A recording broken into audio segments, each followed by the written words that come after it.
magacyada sagaalka urur ee guuleystay iyo shanta urur siyaasadeed ee guuldaraystay sida ay maanta oo axad shaaciyeen guddida diiwaangelinta ururada siyaasadda Somaliland waxaana wareegga labaad ee tartanka madax taabashada ururada ka soo gudbay 9 urur oo ay sheegeen inay buuxiyeen dhammaan shuruudihii ay ku tartamayeen 14 urur siyaasadeed.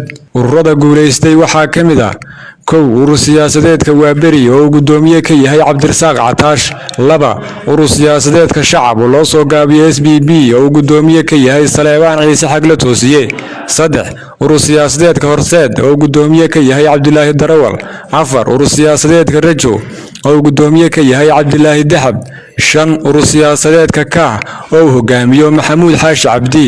6 urur siyaasadeedka Barwaaqo oo gudoomiye ka yahay Dr. Maxamed Cabdi Gaboose.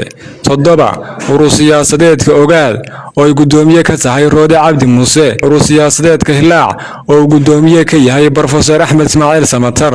9 urur siyaasadeedka Mideeye oo hogaamiyo Cismaan Maxamed Badmaax.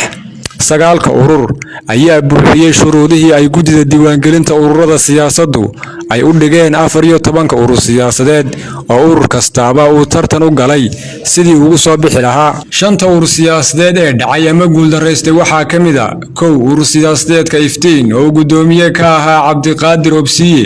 2 urur siyaasadeedka Ubax oo gudoomiye ka ahaa Saleebaan Dogox. 3 urur siyaasadeedka Miisaan oo gudoomiye ka ahaa Professor Cabdisalaan Yaasiin. 4 urur siyaasadeedka Daljir oo gudoomiye ka ahaa Professor Cabdi Cali. 5 urur siyaasadeedka Talawadaag oo hogaamiye ka ahaa Ibraahim Mahdi Buuba.